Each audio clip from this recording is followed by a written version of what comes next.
Good evening, everyone.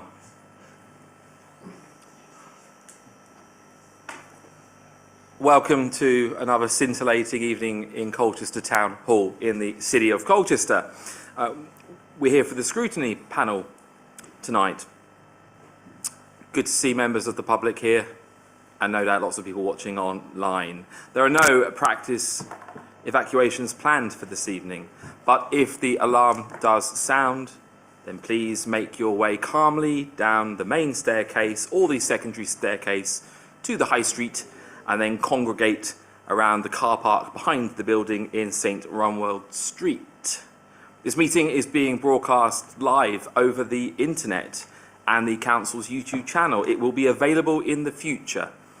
And if we can make sure we've got our microphones on, and a self-note to me to try and not project too loudly into it, because it pops all the time and that's not so good. Discreet use of mobile phones is okay, or any electronic devices. Discreet use. Please make sure that the volume is turned off now so that we do not get disturbed. We may have a break at 7:30 this evening or thereabouts. I'm Councillor Darius Laws. I am a councillor for Rural North Ward, and I'm the chairman here this evening.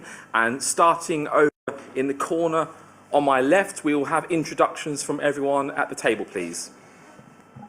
Faith Smalls, councillor for Old Heath, The Hive and Rowhedge. Sam McLean, Newtown and Christchurch. Owen Howell, Democratic Services Officer. Richard Block, Chief Operating Officer. Dennis Willits, Lexton and Braeswick Ward. Thomas Rowe, Rural North Ward. Alison Jay, Portfolio Holder for Economy Transformation and Performance. David King, Leader of the Council.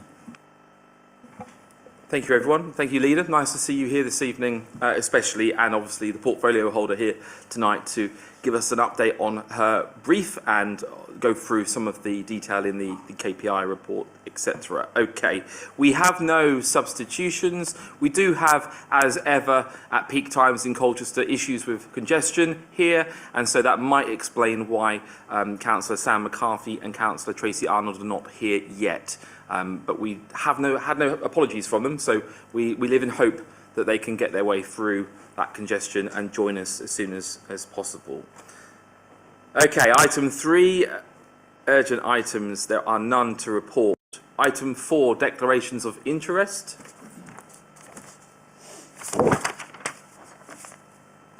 Item 5, the minutes. Is the panel happy with the minutes as set out for the meeting that was held on the 14th of November? I am. We have consensus that that's to be approved. Good, I will sign them. It's nice to use the signature because it's increasingly rare these days, writing with your hand. Item 6, General Have Your Say. I have got a number of members of the public who wish to come up and have their say. So thank you for making the time to be here and to come and get some things off your chest. I'm going to call up first of all, if that's okay, Karina Cooper. You're first on my list. That's fine. Lance, feel free. Lance, you've got 3 minutes. We'll try not have much to and fro. I'll come back to you briefly afterwards if I can. Yep. But you're here for the matter of the record. Your 3 minutes starts now. Good evening. Excuse me, run up the stairs. I'm here this evening to ask a few questions with respect to events last Thursday, when a member of the public attempted to communicate what is a clear and present problem, public dissatisfaction with our governance arrangements. A month or so ago at full council, the Mayor stated that council supports free speech. Why then did the Deputy Mayor eject freedom of expression from the public have your say?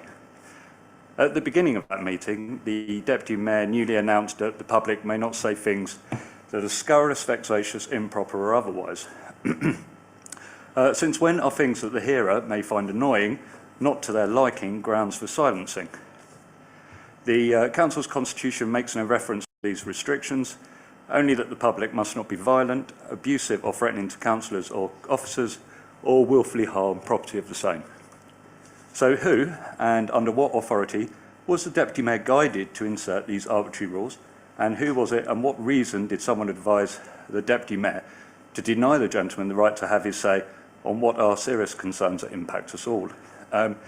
Precisely where did all of that come from? I have taken the trouble to listen back to what he stated that evening. Aside from one claim that he made with respect to the billing authority and the consolidation fund, all of his other statements that evening were legislatively correct. Council is a body corporate.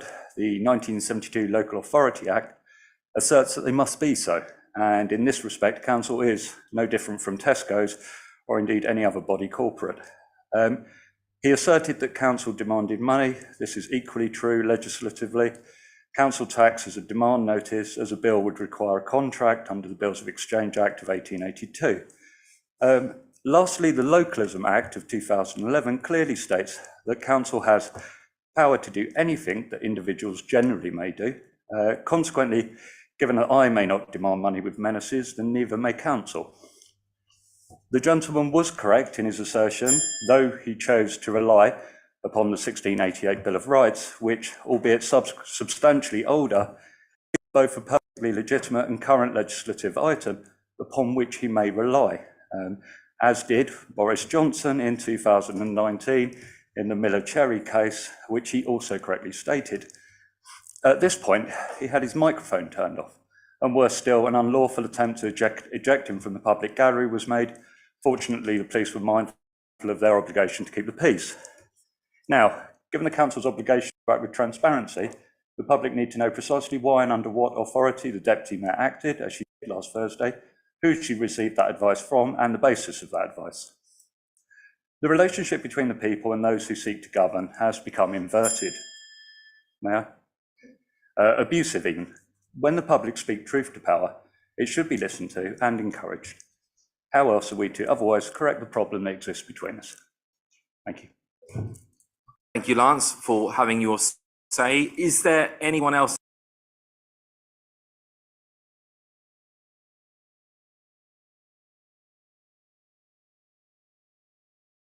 Then I will then respond as best I can to both of you.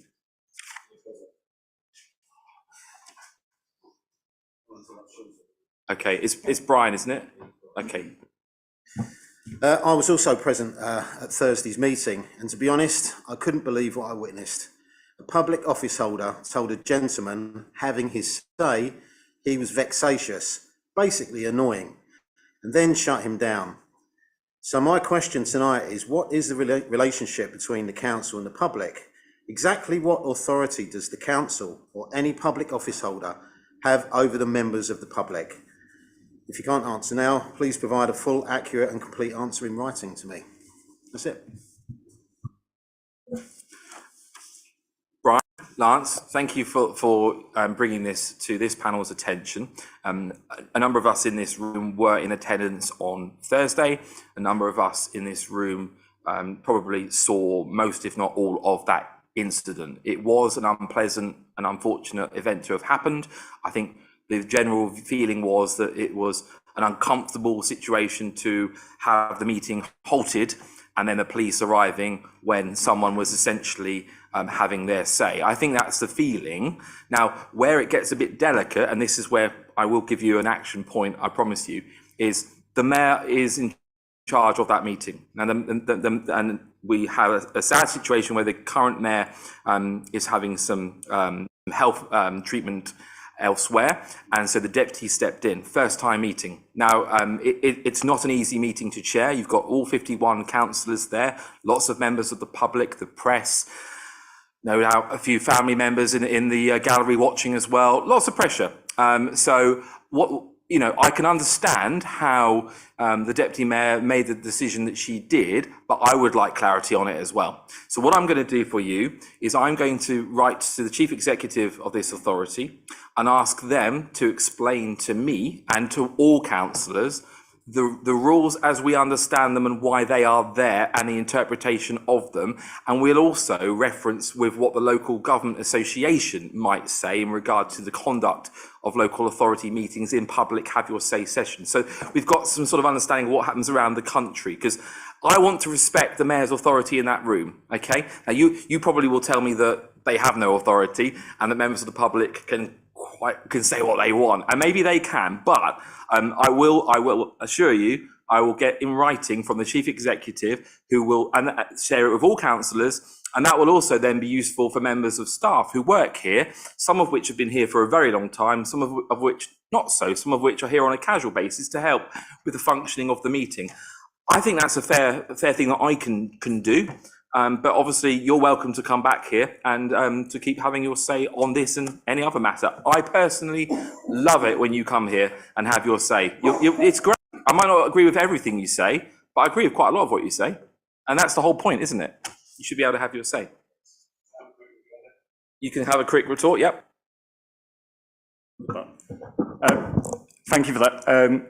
Yeah, I think where we really need to understand, because obviously the Constitution is very clear on what the requirements of the public are, and in fairness, we aren't bound by that Constitution, unless I'm very much mistaken. I think the standard rules of the game are respectful. I think everyone knows how we're meant to communicate with one another as adults. Where I'd really like to get drilled down to is that if we're going to have your say, and I very much hope that you never look to impose anything upon that, that we understand the rules of the game. And I think we do. What happened last Thursday were new rules of the game. And that's something, and it's arbitrary. And I can't condone anything I see arbitrarily being imposed. I have full respect for the position of the Deputy Mayor. I understood that she's got a serious issue with her hearing, and it was her first time. I believe she was probably advised, and that's where I would like to, that's really what I want to understand, who was doing the advising, on what authority they were doing it, and I think they need to be taking a bit of a backseat to, let's call it a mandated process, as opposed to new rules, because we can't play in a playground where we don't know what the rules are. Thank you. Thank you, chaps. You've been heard.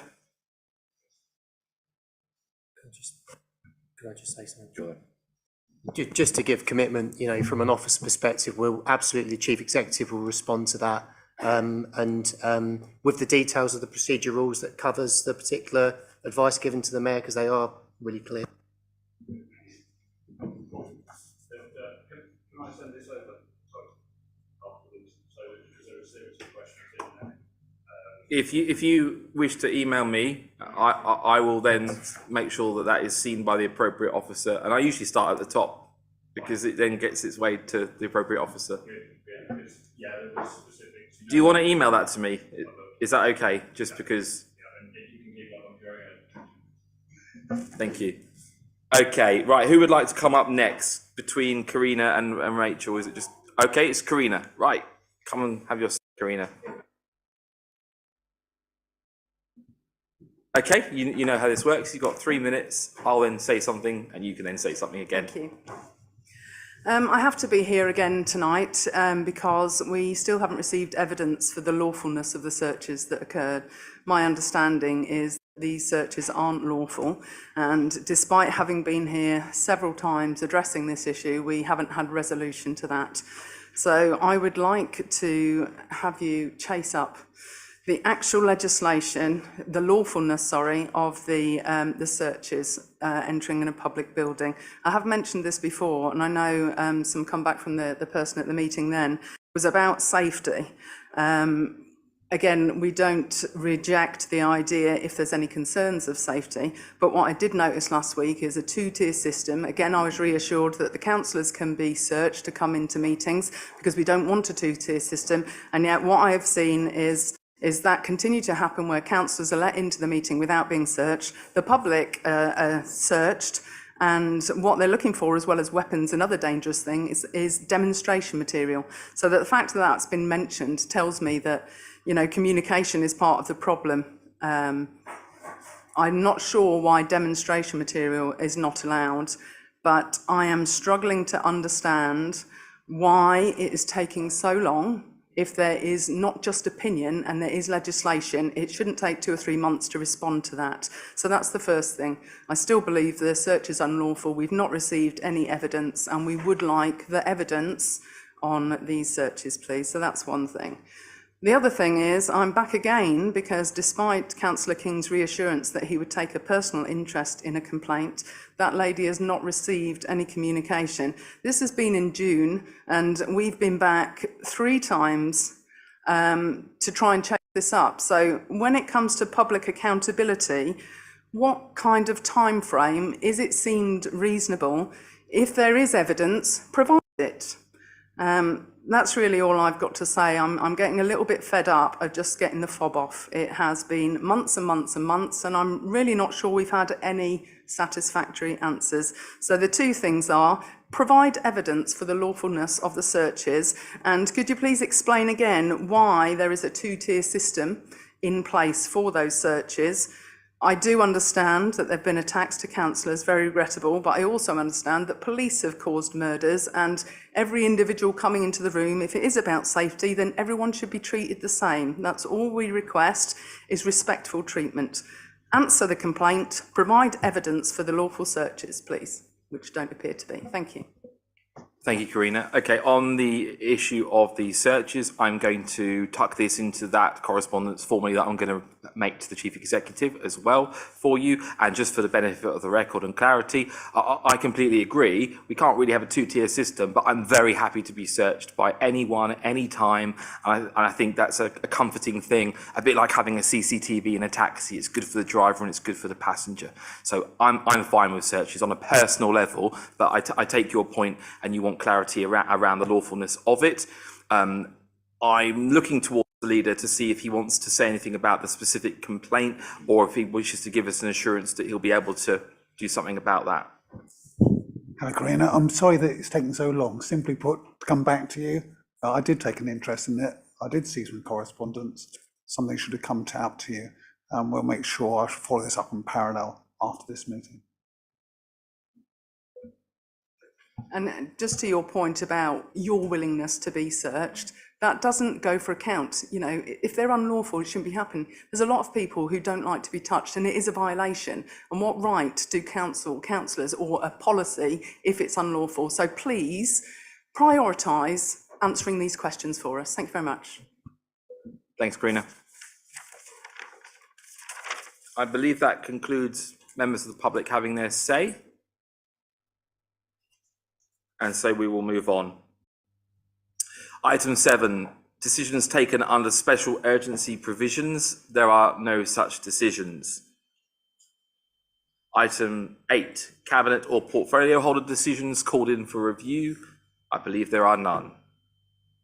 Item 9, items requested by members of the panel and other members. And regrettably, I have to bring something to attention here.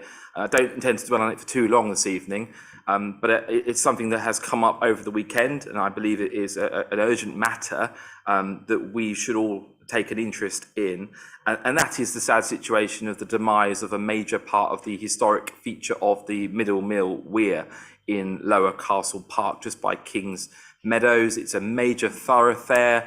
The river itself at that point is or was regularly used by the canoe club and other leisure users of the river to access the middle section of the Cone into Lower Castle Park. They now can't do that.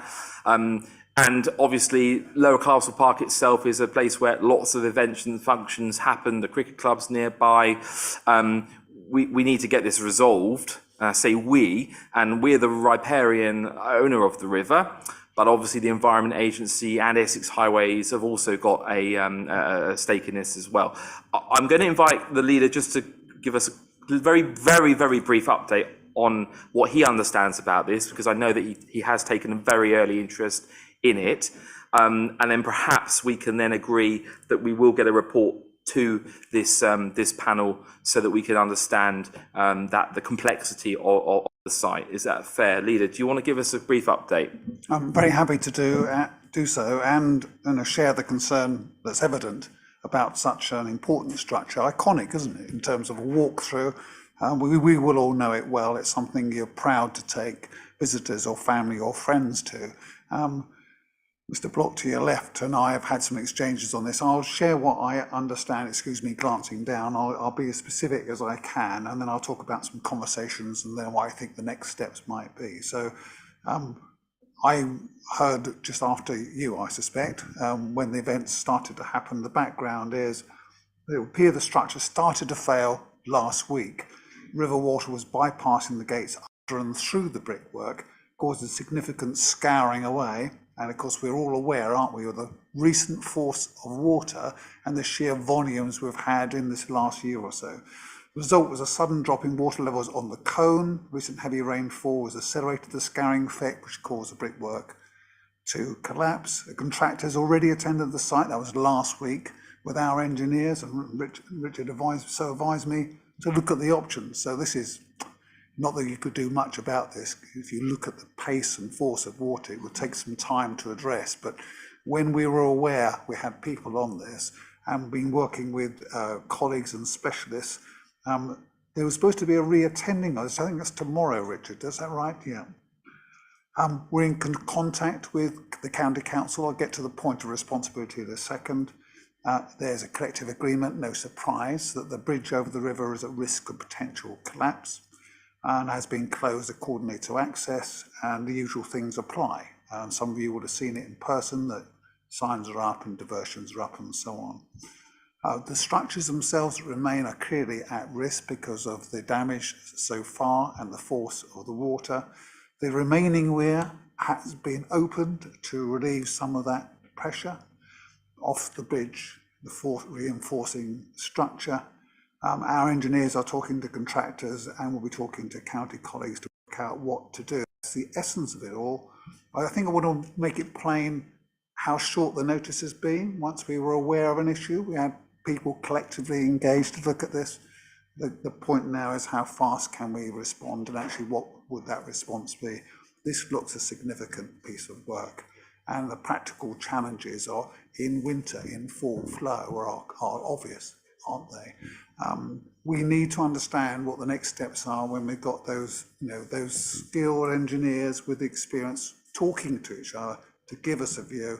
And the promise is absolute that we're going to be on this as fast as we can to get this corrected. And in the meantime, we've got what we've got in front of us. So what I've been doing from my part, so we've got officer contact with counterparts. I've spoken to the leader of the county council today in person. I wrote to him yesterday. I had in person, as I have from the cabinet member from highways, because the bridge structure is a highway structure.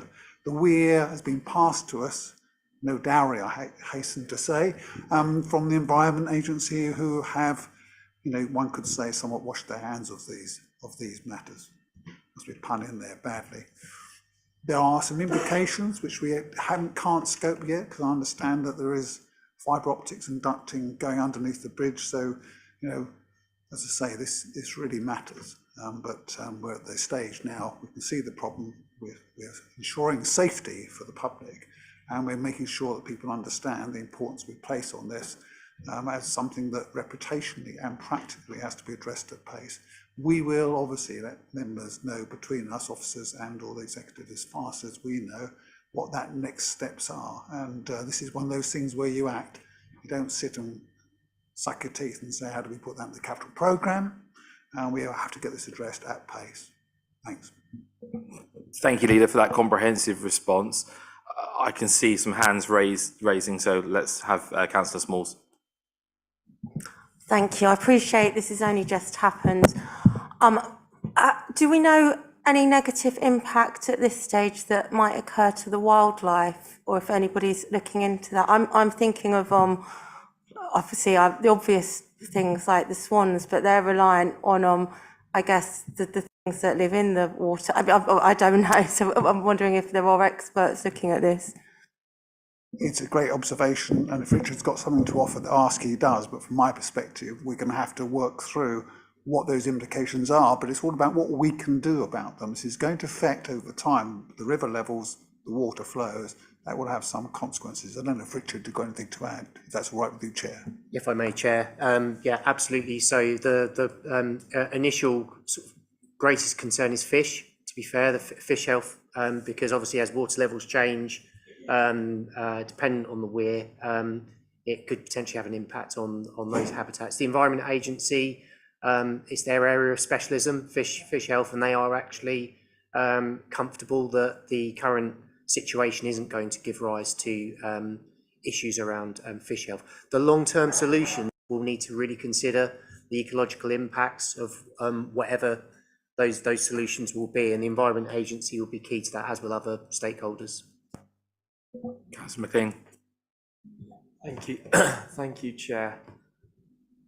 Before it started to collapse, when was the last time it had been checked for danger, or when was the last time it had been maintained? And are we looking into other structures within the district, or which might be at danger of similar things, which might not have been checked in a while? No, I'm going to suggest a two-part answer, if I might, so I'll tell you what I know and ask Richard to round it out. So I understand that there are checks, there has been some repairs, and my understanding is this is the nature of something underwater. There is a challenge towards see and understand condition, but that's why I can tell you.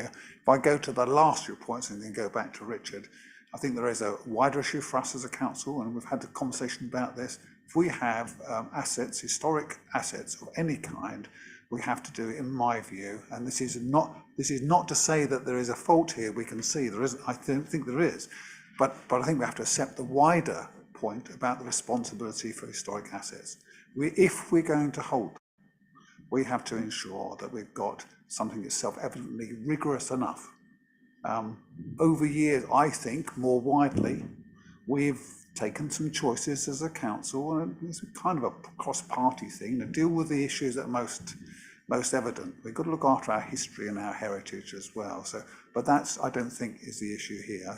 But it points the question up, so thank you for that. I'll go back to Richard on the point of, if I may, Chair, on repairs. Yeah, just to echo the comments that the leader made, that repairs were made around 12 months ago to the brickwork, but clearly things have deteriorated to the extent that the current situation's arisen. I do think how we manage our assets, not linking the two issues, but I think to give reassurance, is a fundamental part of our Fit for the Future programme to kind of change the council, reset it, including reviewing the assets we hold and how we look after them.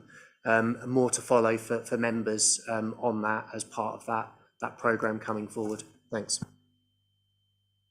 So at the point where the brickwork was repaired 12 months ago, did we know of any danger around then? Is that why it was repaired? Do we suspect anything that happened during that repair could have damaged the integrity of the structure? And I'm quite keen on knowing the kind of how frequently are our assets checked, I think. And I understand you may not have this answer on you right now, but I would, if you don't know the answer right now, I would prefer this in writing. I would like this in writing. I think this can come in the report. I mean, these guys are on it now, as I understand it, and we've probably got to give them a bit of grace to get on and do what's required. These are really good points, though. Councillor Rowe? Thank you, Chair. I have one question around the insurance. Was it insured at all, or does the taxpayer bear the full cost of the repairs? I think we need to check and clarify that. Insurance is sometimes it's an interpretation depending on cause, etc. So I wouldn't like to make a public statement until we've actually clarified that. Understood. Thank you very much. And just a separate point on that is, will we rebuild it to the original specifications? It's obviously not something that I imagine you can manage now, but I think it needs to be put on record that, we need to really think about maintaining the look and the feel of the area. It is, as Councillor King, the leader, pointed out earlier, it is an area that we should all be proud of, that is well loved across the whole borough, and where possible, we should be looking to fully restore that. With I a understand the caveat. complications. Can I jump understand in? the complications around it as No. well, but I'm just stating the fact that, yeah. I will come to Sorry. Councillor Willits before we must make movement in this meeting. I will come to Councillor Willits, who I know wants to have his say. But I was going to wrap this up by saying how that we've heard about the concerns for the fish, the environment. We've heard about the wider concerns about historic assets, and perhaps as we've got to do some work now, perhaps we do need to have clarity and understanding around historic assets like bridges, because lots of them were built by this town hall and then were handed over, weren't they? I mean, I'm thinking about Colne Bridge in the late 1920s. And there are other bridges in this authority as well. Do we have certainty that we are maintaining them and that we are checking them? And do we have an annual dive to go and look and see what's going on under the water? I don't know. Maybe we should know that kind of thing, because we don't want to be in a situation where, because there's a surge in water or an extreme weather event, that something that was on the edge falls over. That could have all sorts of terrible consequences. So Councillor King, I've said that, and that's kind of my summation. There's one other final point, and it's linked to what Councillor Rowe said about the historic setting of the site. And I think, yes, you will need to probably be proactive with the High Steward and the Civic Society around that, because I know that the site was restored quite significantly in the year 2000. A time capsule was put in. It's been saved, but it was the nice metal work that's there, and the setting was good evening. The setting was set in a very, very nice, pleasant way. However, now that we've got this disaster, does this open up a conversation around how we can make it even better? Because actually, was it working for the environment of the fish? Was it working for the canoe club and their access? Because there's no portage there in that area, for example. And was the drop, was that appropriate? I don't know. The bridge itself, does the alignment of it, does it work for walkers, cyclists, people with prams, people with other issues? I don't know. I think we've got an opportunity here to have a conversation about how we can make that site even better, respecting the heritage, loving the wildlife, and making sure it's safe as quickly as we can, I think. But I want to bring Councillor Willits in, because I know that he had something to say.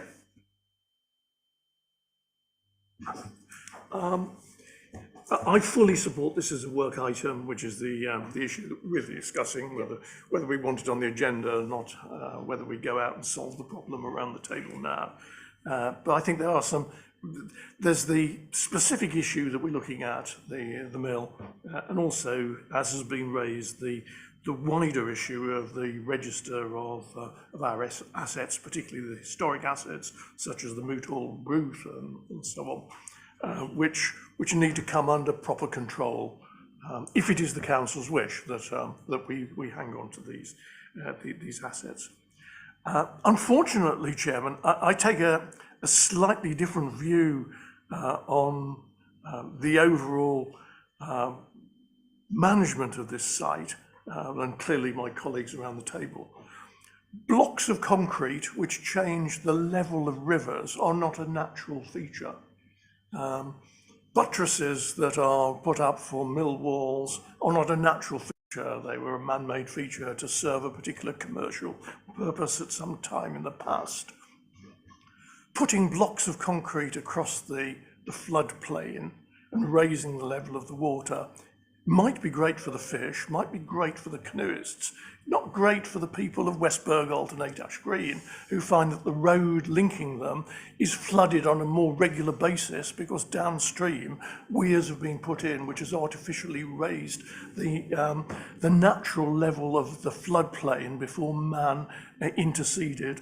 Likewise, the residents of Ford Street, who have the same problem, would also perhaps like to make an input to this work item about the frequency of flooding in their area. So I think that there is more to be considered here in this report, Chairman, than just the fish and the canoes and whether it looks pretty. There is also the issue of what is the natural level of the floodplain in this area before man interceded with concrete blocks. And I hope that can also be covered in the report that we are going to produce.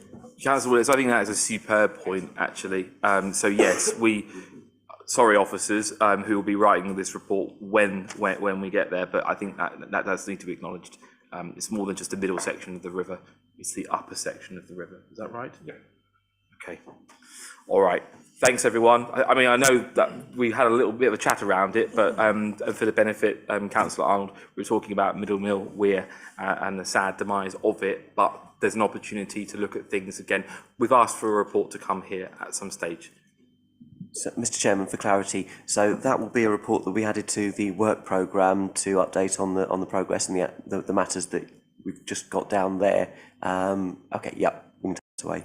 There's a little bit of latitude in my request because I don't want you guys writing a report to the detriment of getting some essential safety work done, but there is an opportunity here for a very, very big discussion, and there's some side issues as well. Thank you, everyone. I think that's a sufficient airing of that. Okay, we are here this evening joined by Councillor Alison Jay, the portfolio holder for economy, transformation and performance, who's going to give us a brief update on her portfolio, some of the highs, some of the lows, some secrets maybe that you've never heard before, which is why we're all here and why you're all at home watching. So I'm going to hand over to Councillor Alison Jay. Thank you, Chair. I shall do my best. I'm obviously finding my feet across a wide number of issues with my portfolio of economy, transformation and performance. I'm having regular check-ins outside of monthly portfolio holder briefings with officers and business managers. Just to give a flavour of some of the things I've been doing, I attended a panel meeting with officers and others to discuss and agree capital support from £532,000 worth of funding allocated to the City Council for the Rural England Prosperity Fund for business and community projects in designated postcodes, which is looking to address particular rural challenges, including poor connectivity, lower productivity and access. Funding that we've been allocated has to be spent over 2 years, and anything we haven't spent this round will be rolled into a second application process in early 2024. But we've now approved a number of both business diversification projects and community projects to receive funding on a wide range of issues, from dealing with solar panels to increasing jobs, diversification of farms, that sort of thing. They've all been independently appraised, and following a robust discussion, I think a paper's now been drafted and has been given wider circulation. So it's a really sort of positive, levelling up communication story, and something we've done quickly as well. I understand a lot quicker than a lot of other councils that have received similar funding. And we're looking to open it again December, January, and use the rest of the funding. I obviously attended a recent scrutiny meeting supporting officers presenting the skills report.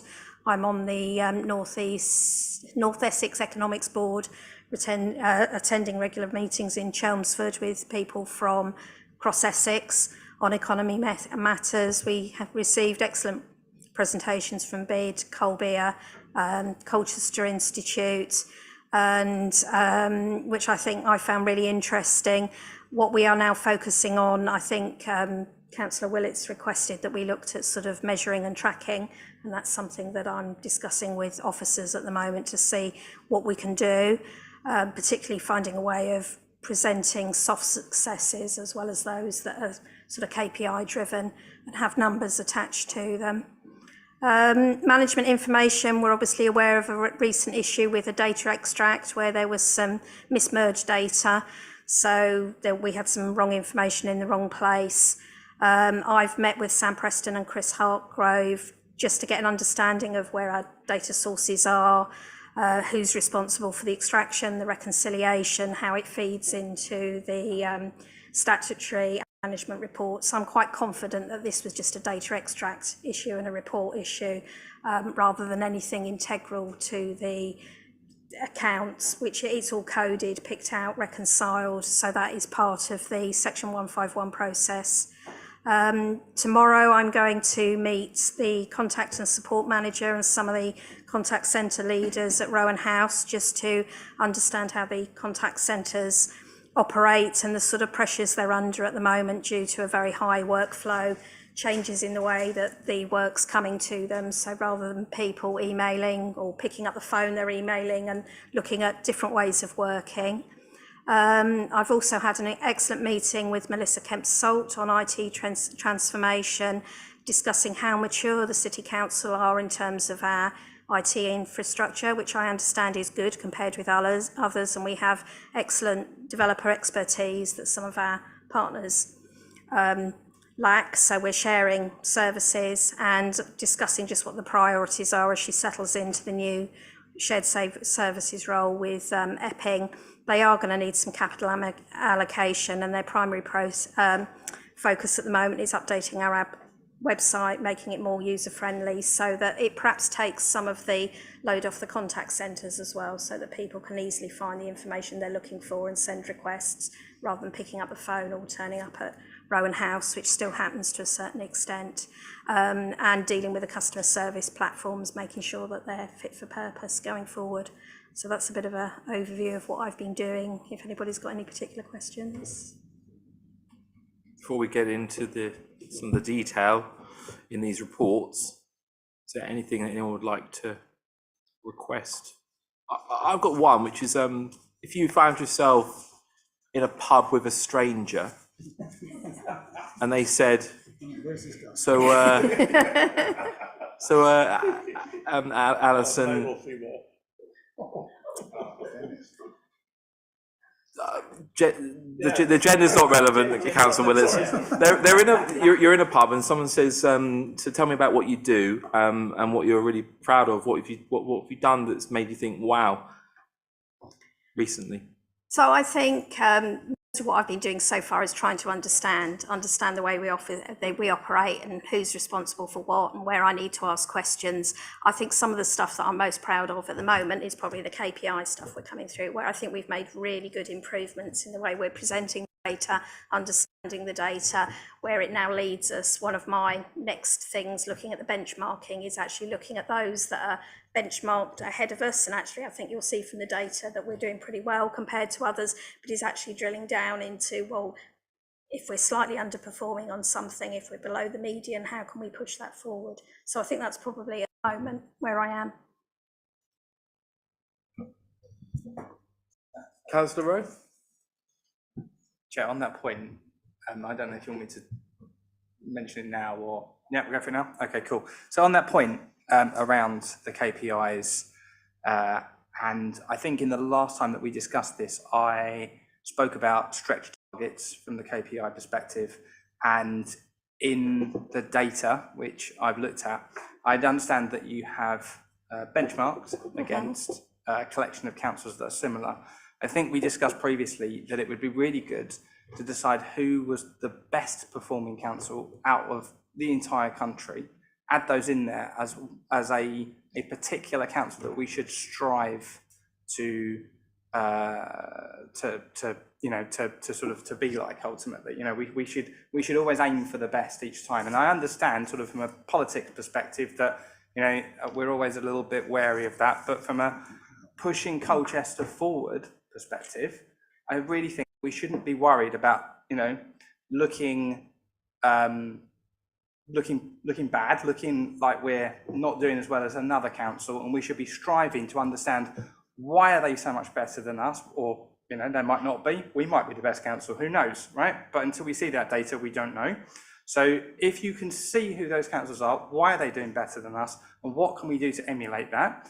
If it happens to be that our partners, for example, Essex County Council, or, you know, I don't know, whoever else government, I don't know, that we need to lobby to change things in order to get closer to the performance that the best council is getting. Let's understand that so that we can then put in place a plan to push Colchester forward and strive to be the best. Well, I wouldn't disagree at all that we need to strive to achieve what we're capable of achieving. What I do think is that we're hampered by a couple of issues. One is the lack of availability of data that's comparable across the UK.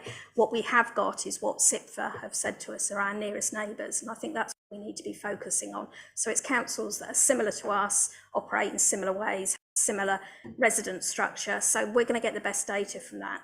That was why I asked for the medians on this data. So it's not just about the numbers, it's about where we are in comparison to everybody else and moving that forward so we can see, yes, we're slightly below, I think, on the residual waste, where we've actually now met our target, but we're actually slightly below a couple of the CIPFA nearest neighbours. So the next question is, well, why are they slightly better? Does it actually add up to much? I've asked for some tonnage figures because we tend to deal in percentages. So are we talking about just a few hundred tonnes, in which case it probably doesn't make much difference? Or is there something? I've also looked, you mentioned before the target, which is 65%. Yeah. Having done a bit of research, I think actually that's a bit aspirational. There is nowhere in the country that achieves that sort of level of recycling. And I think what we need to do is say, well, what is realistic? I think I brought something before where we're looking at some mixed KPIs. So it's not just household residual. It depends on street cleaning, fly tipping, business waste. So we can ask householders as much as possible to recycle their waste. But if others don't, it's not having much impact. And then it gets to businesses. Are businesses being given the packaging that means they can recycling? So it's a much wider issue, but certainly from my point of view, the KPIs need to be driving our behaviour and what we're focusing on, and that's the next move, really, I think, from my point of view. I think, if I may say, I think Councillor Rowe is making an interesting point that whilst we want to see comparable sized local authorities to compare with, he's also just making a request, could we see the data on Yeah. who is excellent as well? It's not. It's just to give us a broader context. That's I think, not a problem. I can that's certainly ask officers. I mean, I think they've done an awful lot of work on this report, and it's looking a lot better. And we've got some good comparatives and benchmarking. And I think maybe that's the next stage. Is actually, can we widen that and look beyond our nearest neighbours?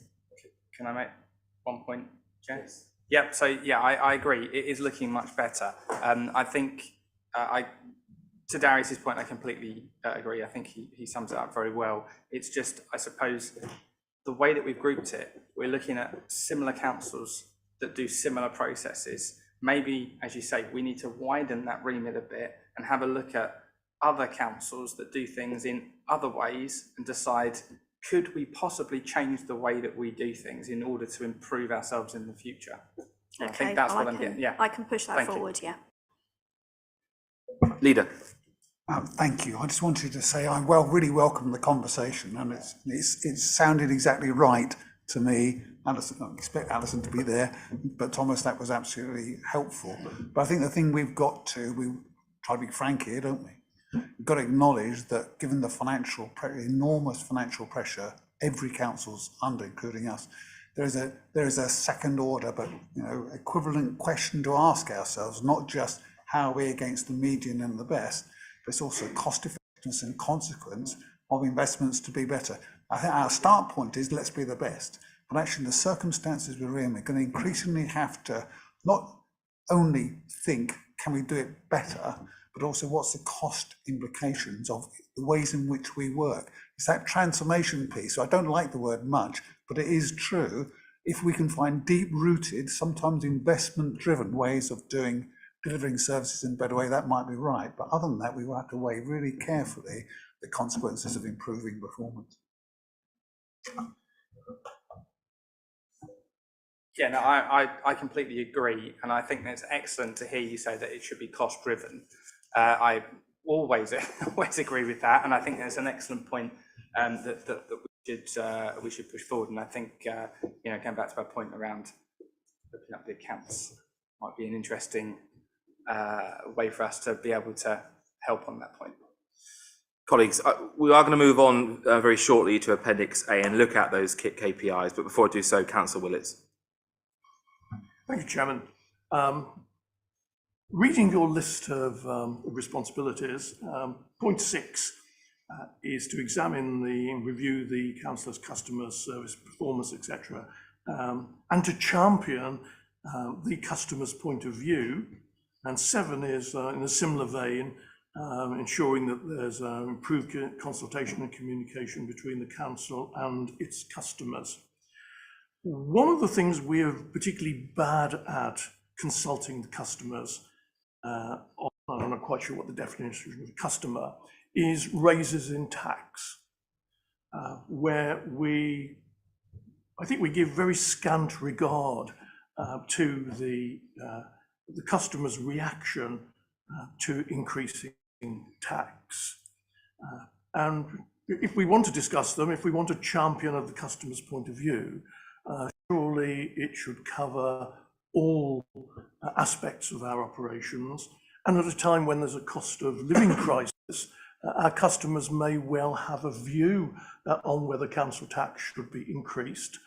Likewise, the business community may well have a view on whether the business rate should be increased, although they have even less control over, we have even less control over the way that is done. Do you consider that consulting with customers on matters of how much we charge them is a matter that should be within your remit? And if so, are you doing it? I mean, I think as ward councillors, it's something we all do on a daily basis. I mean, I think I disagree that I think there is information out there. Certainly there was a good video last year that was promoted on websites about how the council tax breaks down and who's paying what. I certainly have regular correspondence with people who ask what their council tax is for, and trying to understand the fact that the budget isn't just council tax, it's about other new streams. And I think all councillors are part of the budget process, so that is part of our job really, is to bring residents' concerns. I mean, I can't see anything wrong with communicating. I don't think we haven't got time to do widespread consultation, but I think we've all got a feel for what our residents feel about certain things, particularly at the moment, like garden waste, and what they feel the priorities are. The workshop I attended last week, that was something you could feel in the room was being very much driven by individual councillors, different experiences of different wards. So I think, yes, that is definitely part of what we should be looking at. What we're looking at this evening is your responsibilities, not the councillors' responsibilities. I mean, it's fine to ask colleagues what they're doing in exactly the same area, but my question is posed at your responsibilities, what you are doing, and the question is, are you being the champion of the customer point of view in regard to tax? Do you issue a report of your findings on what customers think about various percentage increases in tax? That's something I can certainly look at doing. I mean, one of the reasons I'm going to the contact centre tomorrow is to understand the processes and the feedback they're getting and the issues they're facing. So I think that's exactly part of the brief. And do you see the items 6 and 7 as sort of ad hoc things on which you don't report back, or are they major issues on which you think you should be reporting back? To be honest, I haven't looked at the breakdown in responsibilities for a while. I mean, I've been focusing on the things that I've been asked Sorry to interrupt. Councillor Wood, it's just for the benefit of people watching at home, can you just give us a flavour of what items 6 and 7 are? Item 6 is to examine and review the council customers' service, culture, processes, performance, and to champion the customer point of view. And 7 is similarly to review, monitor, and improve consultation and communication between the council and its customers. Now, I'm happy to accept, because one sees evidence of it, that we are consulting customers on certain aspects of our operations. But I wanted to know whether you are consulting them on the matter of council tax, and what is the general customer point of view on increases in council tax, because we always take it as an accepted point that the residents want us to push up council tax to the maximum possible.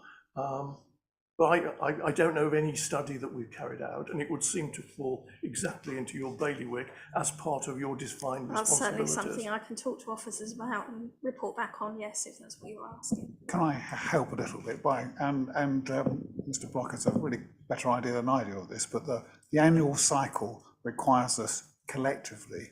So in this sense, this is a cabinet responsibility to ensure, and in some senses, it may be that we need to go and have a little look at who's responsible for what. That point I do take.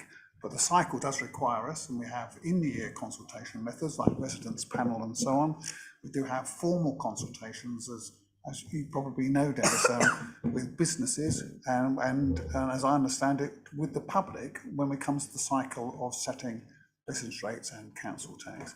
They can have a conversation around how much scope there is to say, I don't want to pay, when there is a hard reality that we have to run our services. And you know, there's a contextual point we ought to just sort of say gently, which is council tax increases have been well underneath the rate of inflation. And if I might say one last thing, Chair, thank you for the moment, which is this council supported cross chamber has worked really hard at ensuring we're aware of hardship and doing what we can. So when we talk about tax, we also ought to acknowledge that as a local authority, we are amongst the best for ensuring we've got mechanisms to help people who are in trouble.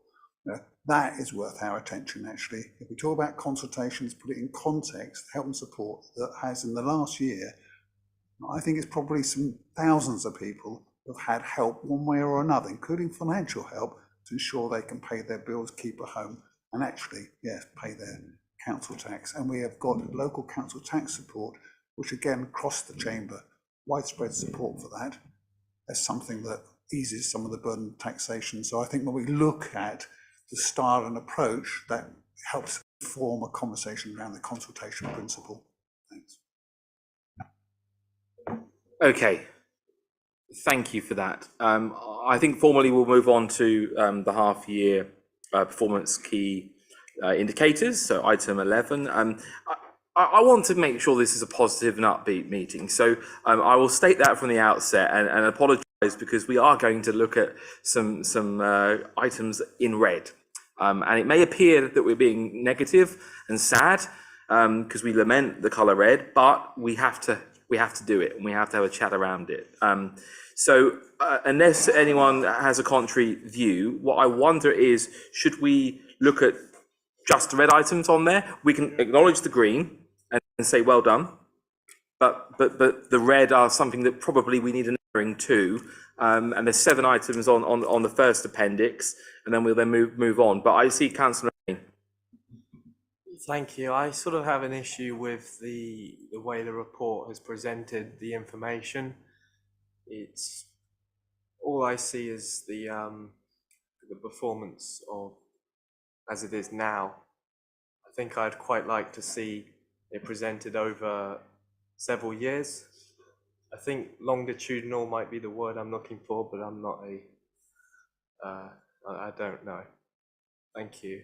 Is that something that could be done in future reports?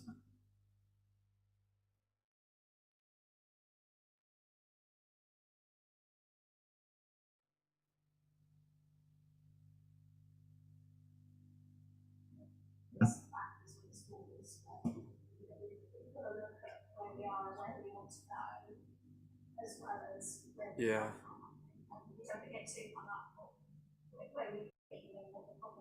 But it's useful to know where we've been, and with everything, actually, absolutely everything on this, I think we should see Well, where I'll it's talk to been in officers history, about where going we back can. 10 years at least, I think.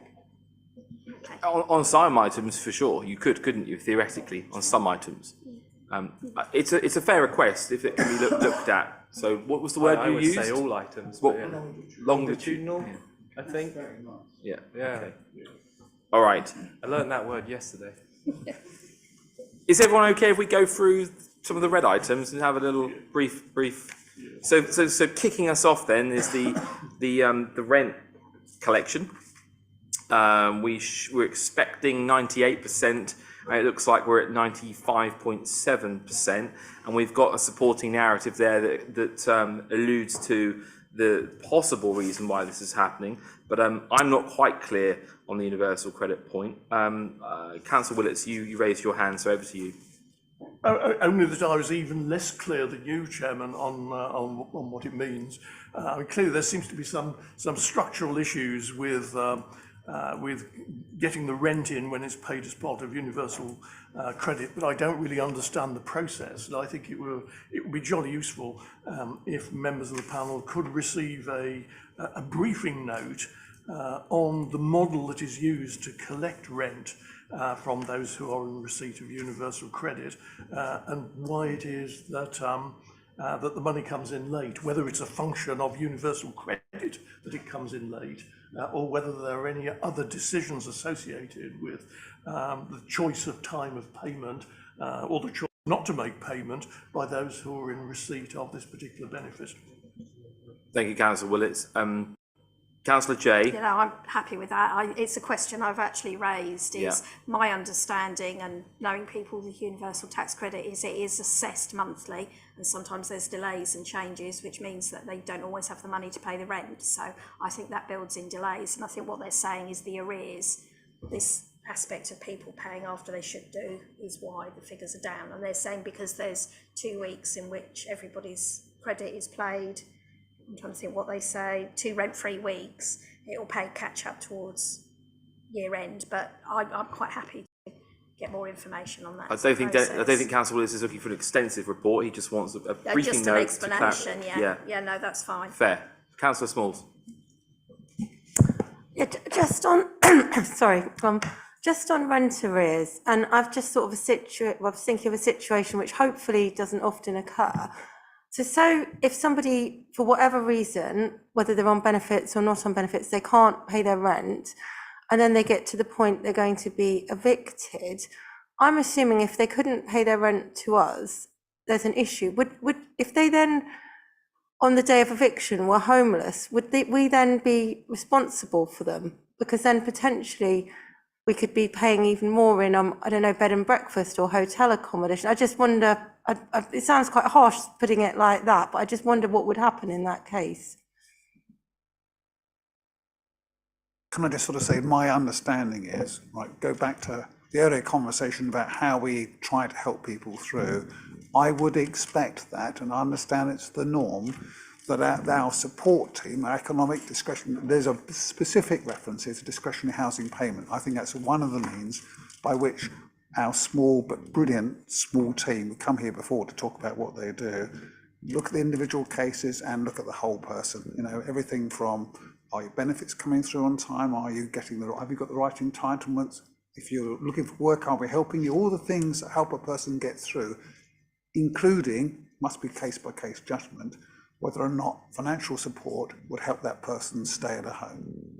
And that, for the reasons you described so well, is clearly the right thing to go and do, and it has an economic benefit. So left and right hand, mostly here, I think, do join up. We try to avoid people being in the position you've described, which has an economic downside for us as a cost we bear, but also has clearly a very significant human cost. So we're doing all we can, best I can tell, to ensure that doesn't happen. Depends on the gravity of it, though. You know, there will be a limit here. Okay. Everyone happy on that point?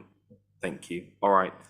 Moving down then to the next item of red, it's bereavement services income. The narrative to support this is that cremation volume this year is considerably lower than the previous years. I mean, reading that explanation there, it strikes me that perhaps this is something that we can only but note. But I'm happy to look around the room and see if anyone has seen something that I haven't seen. Councillor Willis. I have got a bit of additional information on that as well, in terms of the rolling 12-month figure, which is 1571. So if you look at the other figures, and I have looked at 10 years across this, it's within 2 to 3% of 2015 to 2019.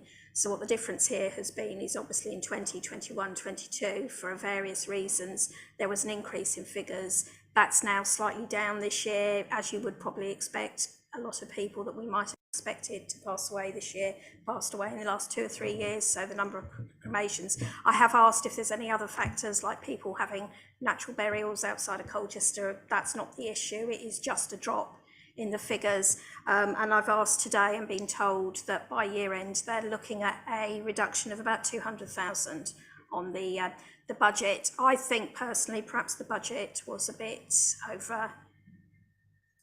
lifted up a bit higher than it should have been. It should have probably back to 215 to 219 levels, in which case we'd have been on target. So the budget is probably not quite where it should have been. Okay, thank you for that clarity, and really great to hear that you've been on it literally today. You have a deep understanding of this area. Councillor Willits and then Councillor Rowe. Yes, Chairman. I think one of the functions of the panel is to give the occasional hint that we encourage all service departments to be ambitious as possible in setting their target for the year. But we have to admit that from time to time, the pudding gets over-egged, and perhaps the number of people diverted from Wheelie was considered to be larger than it would have been. And we just have to say this target is no longer, the outcome of today's debate is that the target is probably no longer acceptable, and we should ask the portfolio holder to reassess the target. And there's nothing wrong in doing that, because we can't, we make a best attempt at getting the target right, taking into account all the circumstances, but we can never be right all the time. And I think it's one of our functions to say, well, this isn't a failure of the service, this is a failure of just setting a realistic target. No, I agree. Thank you for that, Councillor Willits. Does anyone else wish to talk to this item? I'm happy to close that particular one. Moving down the list then to the next red item under household waste, the recycling target. So, not quite there yet. What's going on there, Councillor Jay? Well, this is a couple of things. Cost of living crisis, which is meaning people are actually putting slightly less waste out.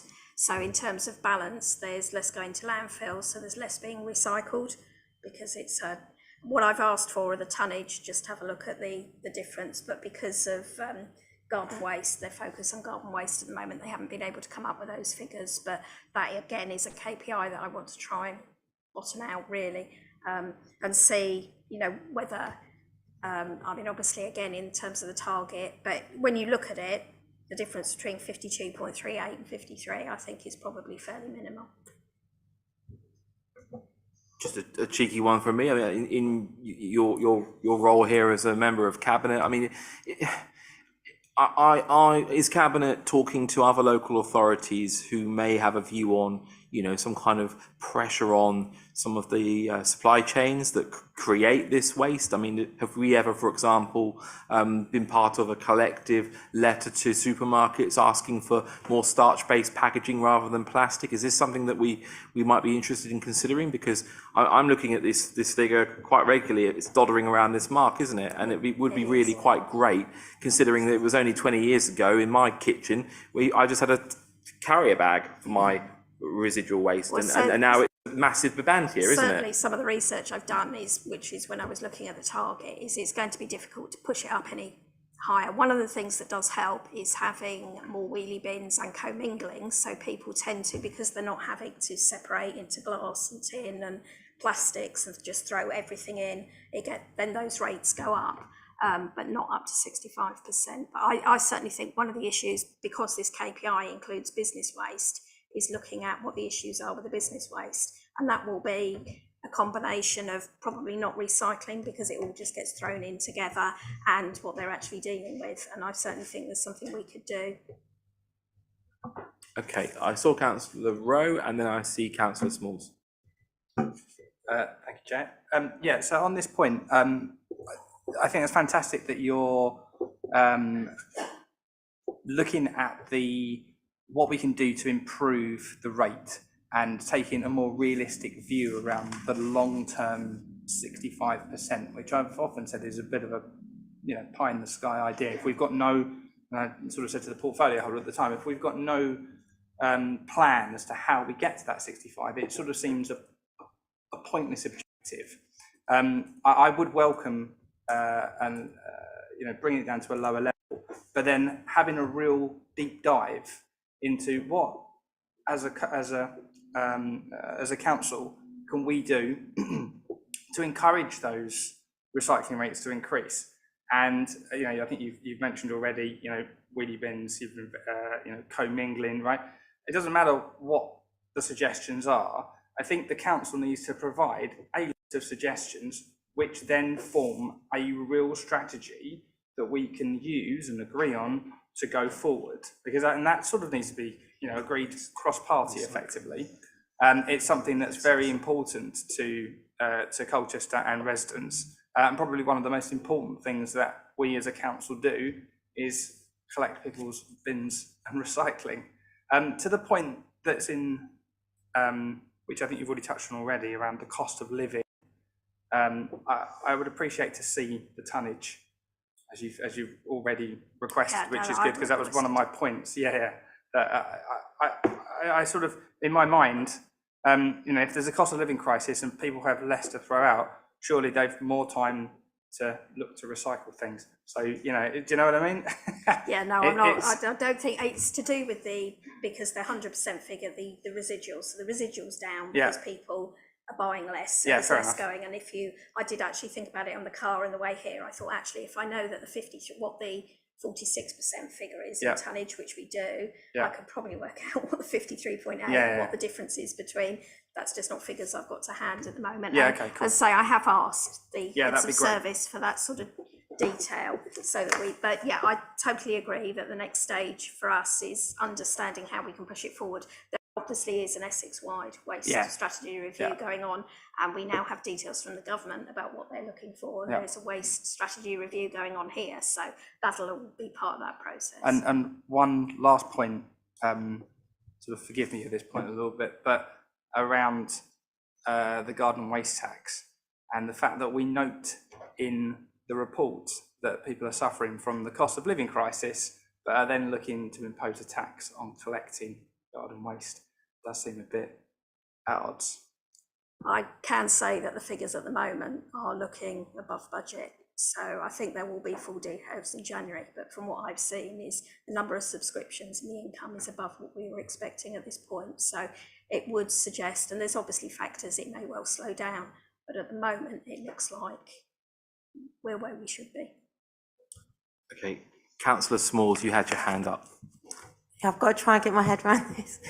If the recycling figure is going down, then so long as the residual figure isn't going up, there could possibly be some positives in that, which I think you're alluding to, because as we're sort of getting, I mean, it used to be, we were really focused on everything's got to be recyclable, and I'm really,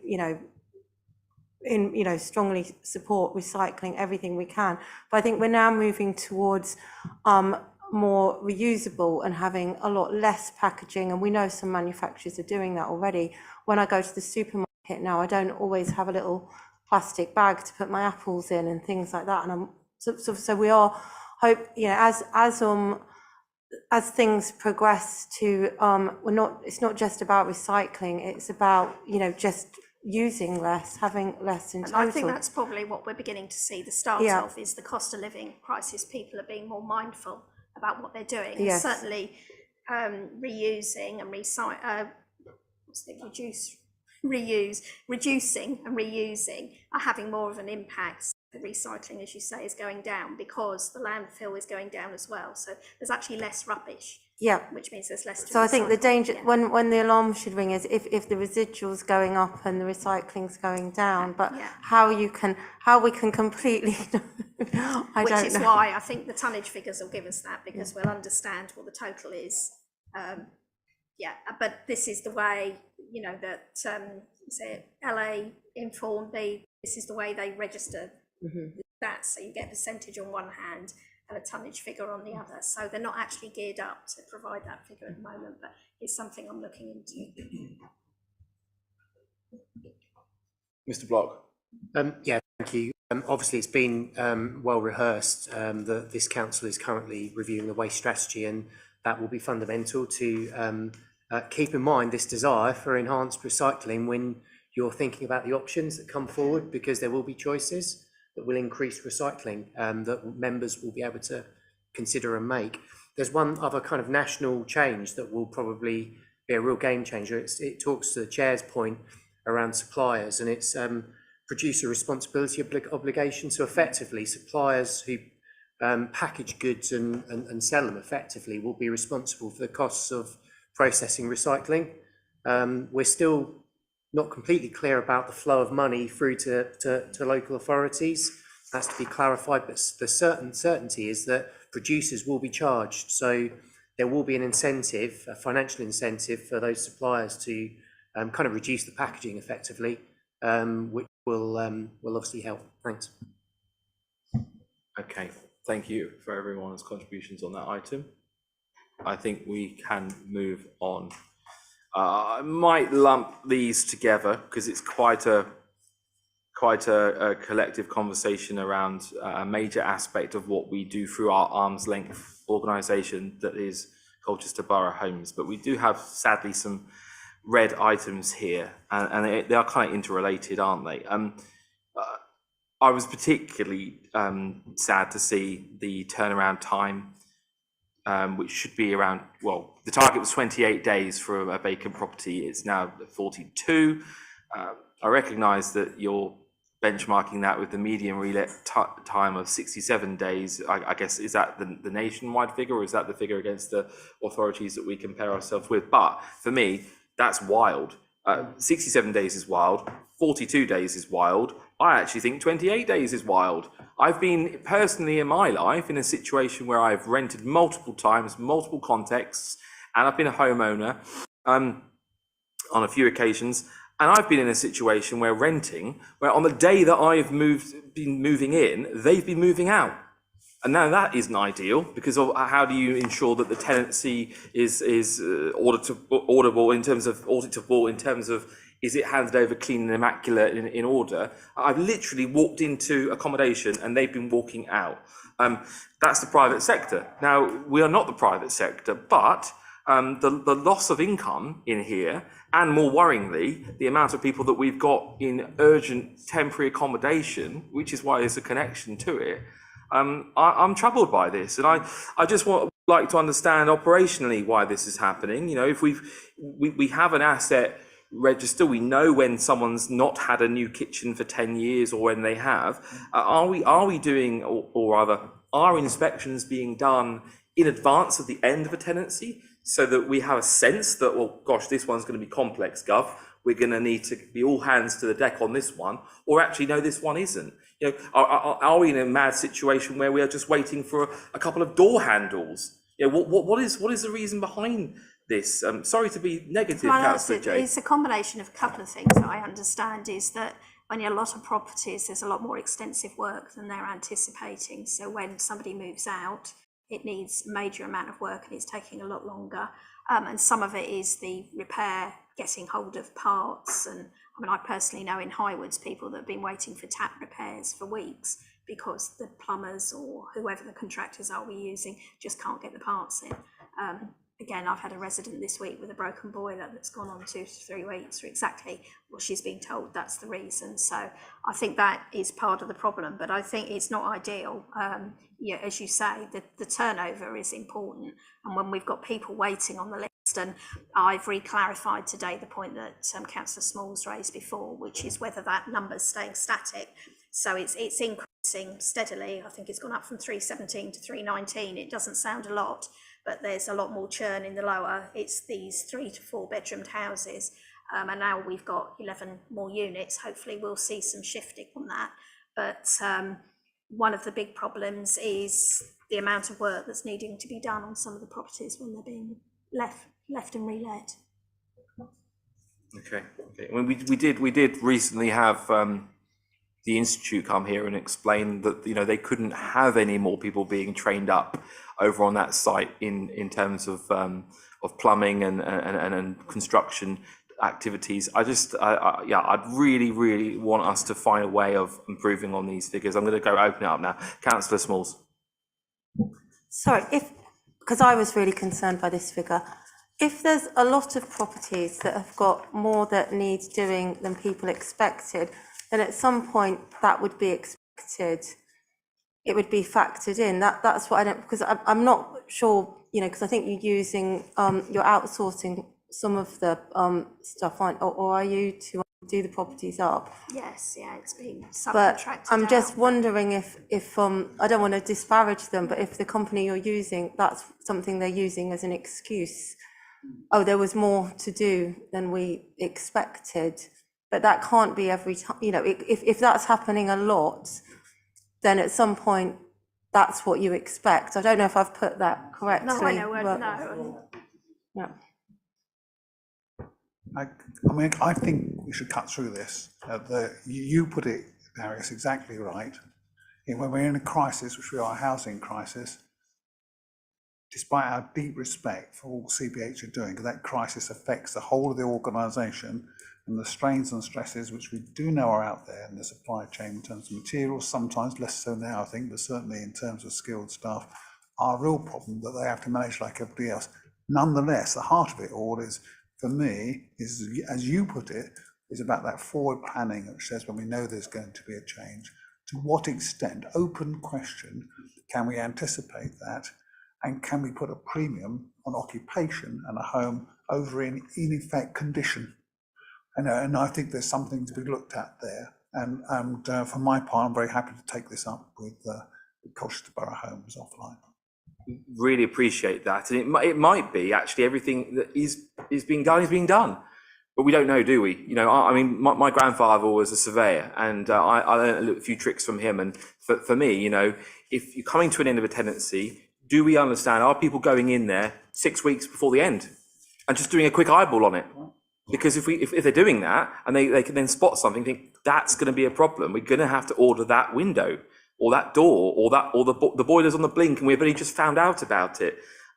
So I think we need to change our rules and our mindset so that instead of it being, the ideal is obvious, isn't it? A place is absolutely brilliant when you walk in, that's lovely.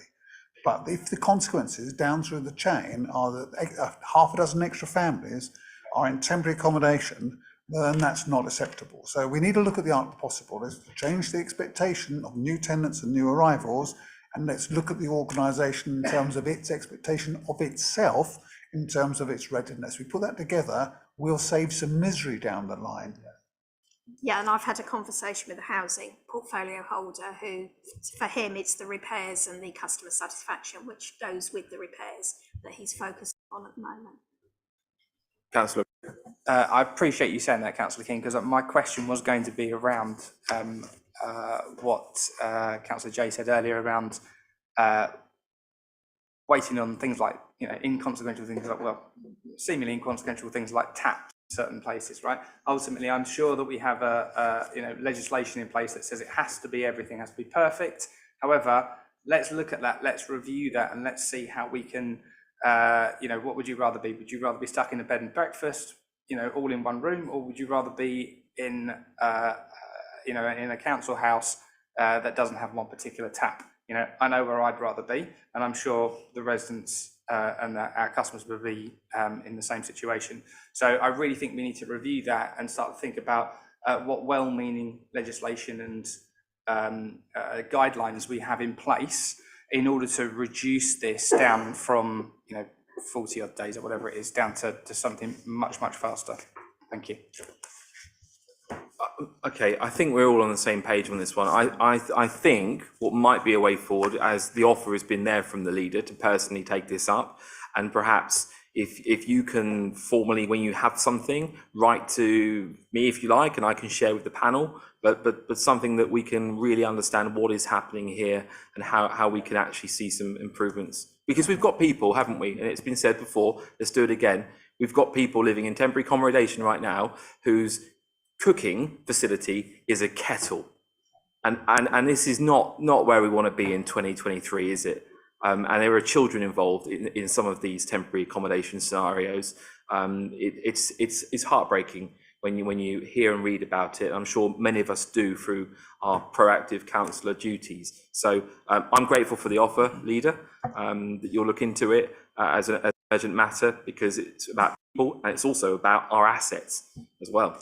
I mean, we've got some great people in Colchester Borough Homes, just remind ourselves, and we've had a conversation, we have to kind of hold ourselves still, who are managing homelessness, and there's a challenge, because amongst those people are people who are mentally and socially and financially under huge pressures, and they have their challenges, they present challenges to other people. And any of us, and a number of us have, gone down to look at that pipeline and how that's working, which is another big issue for us at Colchester Borough Home with our our charitable and other partners are looking at will know the difficulty. So we do this in a measured way, but I think it's absolutely the right time to look at our expectations and see if we can reset them, and certainly come back to the committee. I'll come back to you, Darius, and say, look, this is what it is, and I should be talking to Philip Sullivan in the next few days anyway. Thank you, Leader, for that assurance. Councillor Rowe and just then Councillor Willits. Sorry, Councillor Willits, just one very quick point. I think you raised it earlier around the occupancy rate. I did check through the statistics and I don't think I could see it in there. Apologies if I've missed it, but it would be good to have that as well. Thank you.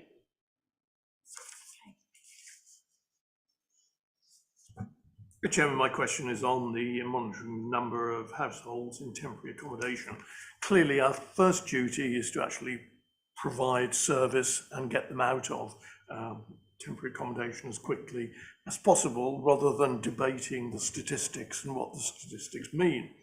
But having said that, I personally find the number of people who are in temporary accommodation, 319, is much more meaningful than knowing that 3 in 1,000 households are in temporary accommodation. I mean, I'm not convinced that that there is correlation between the number of people in temporary accommodation and the number of total number of households in the borough. I don't believe that is the principal point of correlation.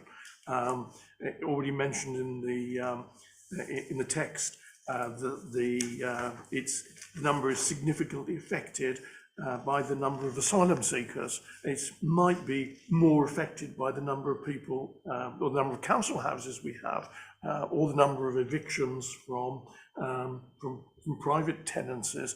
But it just doesn't mean much to express it in terms of 300,000, because I don't believe that the performance is related to the number of houses that we have.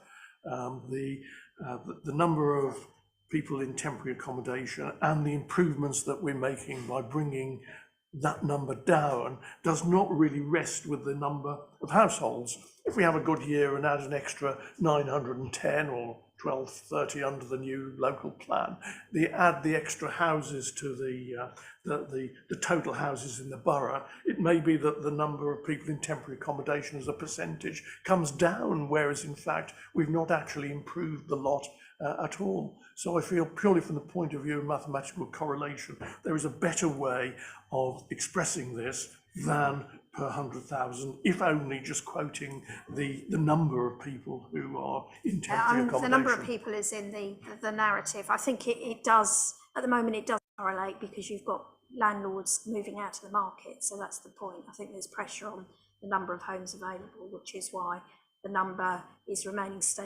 fairly static, but our actual KPI is going up. So that's reflected.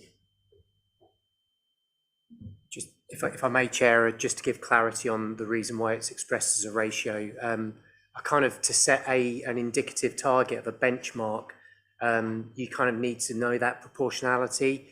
It's interesting as well that we, maybe in future reports, we will bring some benchmarking information, because the other reason why it was established as a ratio is so you could get some clarity in comparison to others, because the total number of people in temporary accommodation in a far smaller borough is, you need to know that as a proportion to be able to compare of overall households. So it is as much for comparative information and benchmarking with others, and perhaps we'll bring that benchmarking information as well, so you can see how we fare against others. Thank you.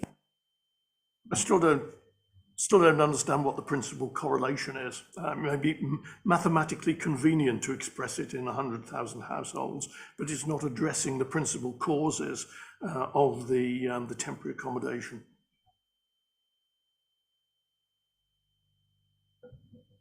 Okay, I'm looking around the room. Go for it. The point is around the temporary accommodation, and I think when we had the portfolio holder for housing here, we discussed the families, etc., that are being held in one-room bed and breakfasts, and the idea that we could purchase I can't remember what they're called now, units, sorry, modular, that's it, thank you very much. Modular units, which could house individuals ultimately, but if they're in a bed and breakfast, from my perspective, I would rather be in a modular unit in Colchester than I would be in a bed and breakfast in, say, Clacton, especially if, you know, right? So is buying the 3 to 4 bedroom houses, and I noticed that it's on the, you know, it's obviously going to be very expensive to purchase. Do we really think that that's the best use of council funds in order to clear the backlog that we have and help those individual families? And given the current strategy that we have to build these, to purchase these houses, and we can only purchase so many each year, do we have a projection of how many years it would take for us to clear the 300 backlog with the current process? Because if it's going to take 40 years to get, you know, to clear the 300 backlog, surely we need to think about what other options that we have. And it sort of comes back to the point that I think we had earlier. I think the portfolio holder said at the time that you can't legally put, there's this, you know, you have to put a family in a house with a certain number of rooms, yet for some reason it's allowed in temporary accommodation for bread and breakfast, which doesn't make sense to me. And I just wondered where that's imposed. Is that imposed from a Colchester perspective, or is that imposed from a government perspective? And is there anything we can do to make these people's lives that little bit better by bringing them closer to Colchester? Plus, you know, the other points I've raised. That's a great list of questions. And I think it deserves a time and a thoughtful conversation, which, with respect, I can certainly give you a few headlines to add to those you gain from the portfolio holder. But I think the best way I would, if I could just respond this way, we are all agreed that we should be informed by the data. And here, sadly, the data is who is becoming homeless, where is the demand? And so the portfolio holder has told you where we think we should go in terms of the choices, and it's around larger homes and larger families. But actually, there's going to be a variety of responses here, and amongst them will be the possibilities around modular housing, which, you know, like others I've been to see, is really neat, but nothing ever in planning and construction and delivery is ever quick. And I would just leave you with this, which is, into the new year, we will be having conversations which have to be, you know, as we do well in Colchester, inclusive, with partners, cross-party, around a housing strategy, which I doubt very much is going to be around the end of temporary accommodation, because we can see the drive and the pressure. And I was at, it's an aside, if you give me a minute more, Chair, at conversations with Essex leaders and chief execs, acknowledging the spillover effects from London boroughs into parts of Essex, and they're enormous. You know, conversations positive, agreements to provide help and support if they move those in need of temporary accommodation out of a London borough into Essex. But with respect for anybody who may listen, but nonetheless, for all of that, it's happening. And it's happening in large numbers, not large numbers here, but large numbers in some other parts of Essex, without going into the detail, buying up whole blocks. So we've got a wave and a challenge that's going to keep going. My point merely is our thoughtfulness is going to have to respond to changing events and changing pressures, but it's plain that they're only up. So we'll be back to this because they're very good points. And we're going to have to take the view that only by a systematic approach that's flexible, responding to need, will we tailor this off and reduce it. But the attitudes we have are the right ones, which is that we all agree we don't want people in temporary accommodation, and we want to shortcut the process if we can. I appreciate that, Leader, and look forward to reading them in future. Thank you. Okay, colleagues, I see. Let's hear from Councillor Arnold. Good evening. Thank you, Chair. Question about temporary accommodation. How temporary is temporary accommodation? I mean, are they there for a couple of weeks? Do we have a KPI on how long, we keep people in temporary accommodation? Has it got quicker? Has it got slower? There is data, I don't have it to hand, but I know some people have been in temporary accommodation for a long while. Some of it's to do with the churn, which is what I was talking about before. Again, I've got a resident who was in temporary accommodation only for a matter of days because something suitable came up quickly, but for where there's a 1 or 2 bedroom property, that's a lot easier. Where they're sticking is when it's larger families that need 3 and 4 bedroomed homes, which isn't what we've got at the moment, and some of them have been in temporary accommodation for a while. Just come back on that. So overall, is the time scale for people entering temporary accommodation slowing up or speeding up? I don't know, to be honest, okay. so I can find that Thank you. information out, yeah. Thank you, Chair. I was just going to ask if we could have a break soon because it's been an hour and a half. Hey, I was having so much fun that I forgot to look at my watch. I'm so sorry. We will have a break, and rather than the usual 7-minute break, I will allow a 13-minute break. Whoa. So, if it is, I am feeling festive. So, if I can see you back here, everyone, let's. God, my maths should be quicker, but it's something like 52 minutes past 7. There you go. That's 14 minutes. Round it up. Take care. Let's hold it there.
be on the internet, surely.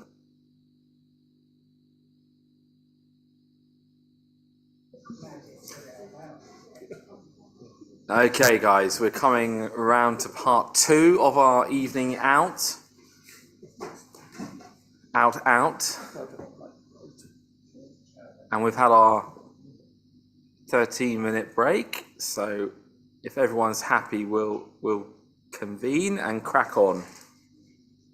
Okay, so I'm going to talk us through, I think, very succinctly about a couple of the other reports before us, which really support much of what we've been talking about this evening. So other performance news, you can see there that we have some good news around multiple green flags, Sports Park Quest accreditation, a finalist in Street Cleaning Awards, and customer service excellence standards. So it's not all doom and gloom tonight. It's not all red.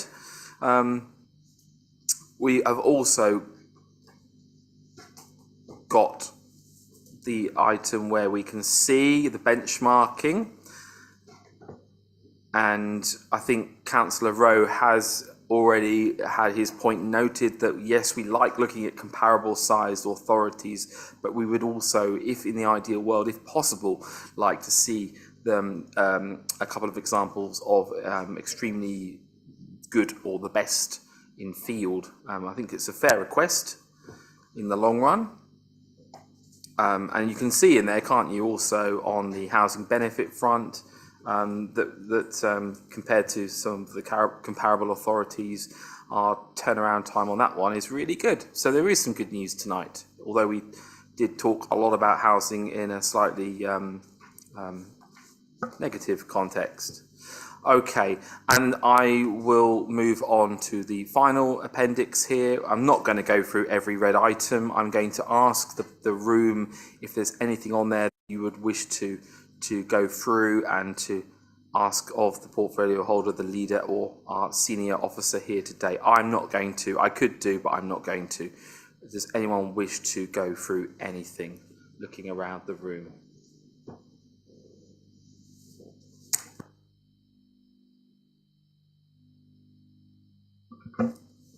Okay, well, if you're all happy with that, I'm going to surmise with what we've done this evening, we're going to go and do for our homework. I've got some homework.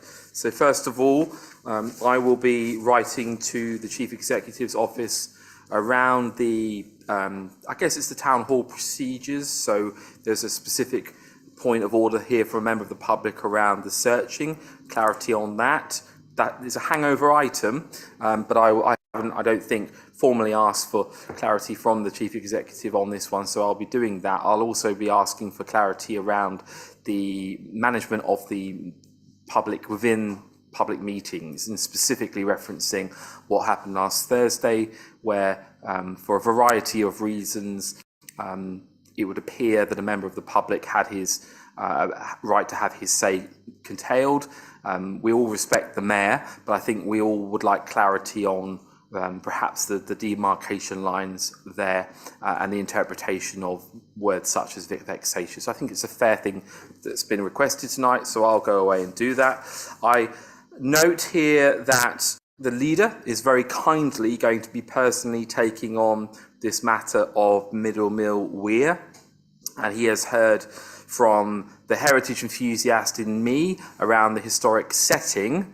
He's also heard from the environmental dimension around concerns around the fish, but also human beings as well, and those that live in the upper section of the river who have a view on the control mechanisms around Mill and what that might be doing to floodplains around the Oldham West Burgolt region. And I think it's a very, very fair point, very well made by Dennis. Ultimately, we've all got to make this work for all of us. So we need to understand, don't we, what this authority can do, probably on the heritage front, with our friends over at Civic Society, the High Steward, who has expert knowledge on this matter, and no doubt many others. So the heritage setting is important, but we also want to understand around the Environment Agency and, you know, do they care about the floodplains in West Burgolt, or do they care more about the fish and what's going on there? And then ultimately, Essex Highways, who are responsible for that bridge. and that poses an unfortunate cost, no doubt, but that has to be done. We need to get that thoroughfare operational very soon. What else are we doing for our homework? Councillor Willits has requested a briefing note on the rent KPI, so I think that needs to happen. It doesn't need to be a phenomenally huge report, but a briefing note that we can understand, because I think there was the point around the universal credit and potentially there's some operational issues going on there. We need to understand what that's all about. We can't be behind on collecting rent. And then we've got down here that Councillor King will also be investigating for his homework the matters discussed around the housing KPIs. So the turnaround time, the whether or not there's anything operationally that we can learn about how we improve upon turnaround time, and also perhaps the contractor relationship, what is going on there. You know, can our friends over at the Institute supply some even more trained up apprentices or wannabe maintenance gurus that can help? I don't know, but I think Councillor King's going to write to me or all of us, and I can share that if you'd like, to let us know what's going on there. So that's great. Was there any other homework at all? I'm looking at Owen. Have I got everything? I think that's our Just homework. check my notes, Mr. Chair.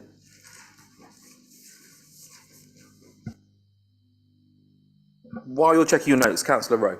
I think there was a point around Councillor King checking the regulations and with respect to KPIs and how we housing regulations, how we keep people inside, what sort of regulations we have, how strong they are, and if we could do anything to take some of those well-meaning regulations and help them out. What your regulations? Sorry, I'm just not coming with the brain regulations with regards to housing, and I'm trying to think how we put it now.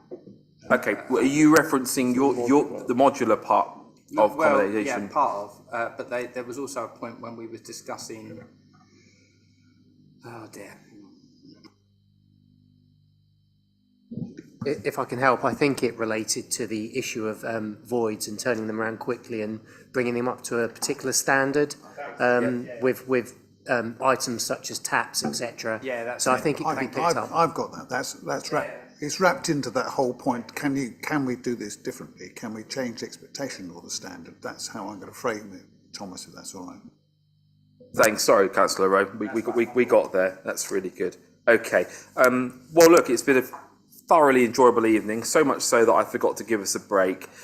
And I look forward to doing it all again with you shortly. And finally, just to thank Councillor Jay for coming along here. It must be recognised that the annual election system that we have in Colchester, we have often an annual churn of cabinet members, and you are relatively new in post, but you're clearly showing enthusiasm and a desire to ingrain yourself and understand. I was really pleased to hear about your involvement in the contact centre. I think, going forward, the way in which our customers communicate with this authority is something that constantly should be monitored, and no assumptions should ever be made about what is the best way of doing that. It might be that at 3 a.m. I want to go onto a chat bot and have a conversation about something, and maybe in the future that will be possible, as it is with reputable corporations at the moment. I think all this stuff's exciting, and you clearly have a keen eye on it. And I think if I was Councillor Goss, I'd be rather worried, because you seem to have a very decent grasp of his brief and the matters of recycling and what we can do to encourage residents to recycle more or enable that to happen. I'm going to give the final comment this evening to the portfolio holder, if you'd like to say anything, and then we'll wrap it up. No, just to add that if there's anything in particular, I am seeing the contact centre tomorrow. So if there's any particular questions that you'd like me to be asking, drop me a quick email. I think my meeting with them is at 11 o'clock tomorrow. But I do have some background many years ago in contact centres, so I'm just really looking forward to seeing the way that they operate and the way the balance is changing. So it's not all about call centres now, it's about, as you say, online chat and Twitter and using those sort of things, and how we can really be in close contact with our customers. Okay, thank you very much.